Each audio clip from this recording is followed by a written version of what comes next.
नमस्कार मेरे प्यारे साथियों, मैं डीपी आज एक नई वीडियो के साथ आप लोगों के सामने हूँ। और मेरा आज का ये वीडियो है अजीत डोवल की चाइनीज़ यात्रा।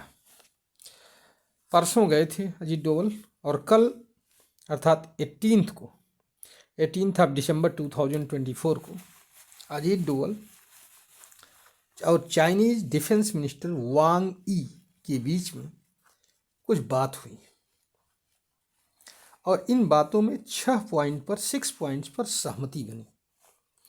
तो ये कहा गया कि ये जो मुलाकात हुई थी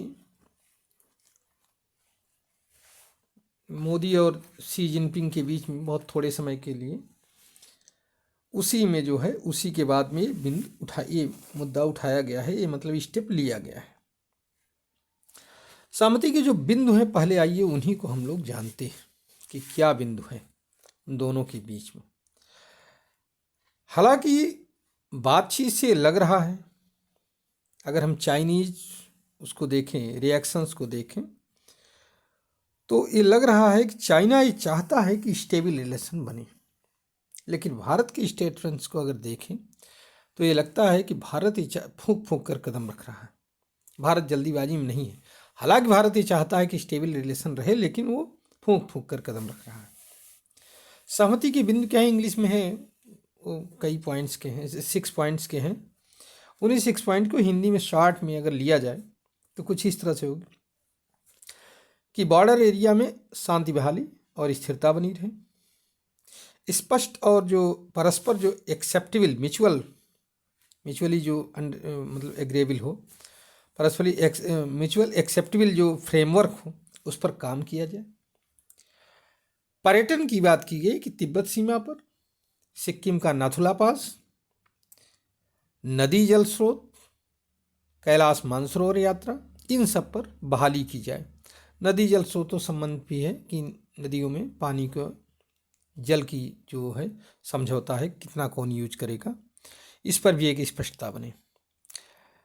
इसके अलावा कूटनीतिक और सैन्य वार्ता में भी जो है पुनर्बहाली हो, विश्वास बहाली के उपाय हों और भारत के विशेष प्रतिनिधियों के बैठकों का आयोजन। ये 6 पॉइंट्स हैं।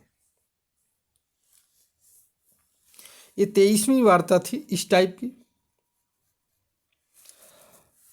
अब यहाँ पर कई प्रश्न पैदा होते हैं। पहला प्रश्न तो यही है कि चाइना चाहता क्यों है। 2020 के बाद में आज 5 साल हो गया, 4 साल हो गया, करीब 5वां लग गया है। तो चाइना की हालत ऐसी क्या हो गई, क्यों आखिरकार चाइना इतना पीछे पड़ गया है। तो इसका स्पष्ट कारण है कि अमेरिका के द्वारा सबसे बड़ी बात तो यही है कि डोनाल्ड ट्रंप की वापसी, जिसने उसको परेशान कर रखा है चाइना को। और दूसरी बात यह है कि चाइना लगातार घाटे में जा रहा है, चाइना की अर्थव्यवस्था डूब रही है, ये हम सभी लोग जानते हैं। लगातार इस पर एक आध वीडियो हमने पीछे बनाए भी थे कि किस तरह से जो है गड़बड़ हो रहा है चाइना में, परेशान हो रहा है चाइना। दूसरी बात, अमेरिका जो है भारत पर भी प्रेशर डेवलप कर रहा है, क्योंकि भारत जो है अमेरिका की हर बात तो मानता नहीं। तो भारत भी ये चाहता है कि चाइना के साथ उसकी शांति बनी रहे, और चाइना के साथ तो प्रेशर है ही अमेरिका का। इसके अलावा चाइना फेल कर रहा है पाकिस्तान में इस समय। ये जो सीपेक चल रहा था उसमें बिल्कुल फेल हो गया है चाइना, परेशान है कि आखिरकार वो क्या स्टेप ले ले जिससे कि सीपेक उसका सही हो जाए या कोई और अल्टरनेट रूट उसको मिल जाए, क्योंकि बहुत ही इस मामले को लेकर के परेशान है। चाइना ने कहा है कि हम 2005 वाले एग्रीमेंट पर बढ़ना चाहते हैं। इंडिया ने कहा कि भारत का स्टैंड एकदम क्लियर। उसने ये कहा 2020 के स्टेटस को पहले आप मेंटेन करो, पहला काम ये करो, अगर ये मेंटेन नहीं होगा तो मैं कुछ भी नहीं कर पाऊंगा। अब आइए यहां पर एक तीसरा पॉइंट भी है, पेंटागन की रिपोर्ट क्या कहती है। एक पेंटागन की भी रिपोर्ट आई चाइना के पोजीशन को लेकर के भारत के बॉर्डर पर। रिपोर्ट ये कहती है कोई विशेष परिवर्तन नहीं है, कुछ जगहों को छोड़ करके कोई अंतर नहीं आया है। सेना पीछे हटी है कुछ जगहों पर, वही है डेपसांग और डेमचौक की बात कर रहे हैं ये लोग। बाकी जगहों पर इंफ्रास्ट्रक्चर का भी निर्माण किया गया है। चाइनीज मिलिट्री अपने पूरे साजो सामान के साथ जो है थोड़ी दूर पर अपने एरिया में खड़ी भी है कि जरा सा भी अगर कुछ होता है तो तुरंत अलर्ट मोड में है। कुछ पोजीशन पर डिसंगेजमेंट हुआ है।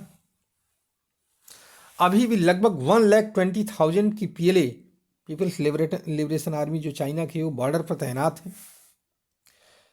लगभग 3500 किलोमीटर का बॉर्डर है इंडिया चाइना का LAC, पूरे साजो सामान के साथ तैयार है। पेंटागन की रिपोर्ट ये कह रही है। तो ऐसे स्थिति में क्या विश्वास बहाली और कैसे क्या होगा, ये भी कहता है पेंटागन की रिपोर्ट कि 600 से अधिक न्यूक्लियर वेपन्स वारहेड्स चाइना के पास तैयार हैं और 2030 तक की संख्या 1000 हो सकती है। काउंटर स्पेस टेक्नोलॉजी को भी उसने डेवलप किया है, एडवांस किया है अपनी।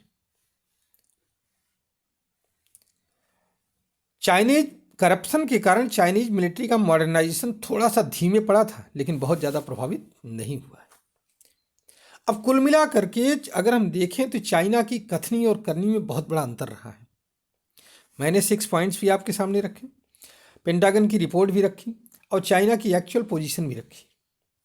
अब ये आप बताइए, आप समझिए और आप कमेंट करिए कि क्या चाइना अपनी स्थिति पर स्टेबल रहेगा। हमें तो नहीं लगता, क्योंकि उसको जब भी मौका मिलेगा तो फिर से जो है आगे आकर के इस तरह का एग्रेशन शो करेगा। अगर स्टेबिलिटी आती है तो ये अच्छी बात है। मैं तो भगवान से यही प्रार्थना करूंगा कि स्टेबिलिटी आए। अब आगे देखा जाएगा क्या होता है। जल क्षेत्र में अभी क्या हो सकता है, वहाँ भी समस्याएं हैं। ये तो स्थलीय बात है। चलिए, मैं अपनी वीडियो को तो यहीं पर समाप्त कर रहा हूँ, लेकिन आप लोग कमेंट करिएगा कि इसके आगे क्या हो सकता है, आपका जो विचार का है। धन्यवाद, नमस्कार, जय हिंद, जय भारत, वंदे मातरम।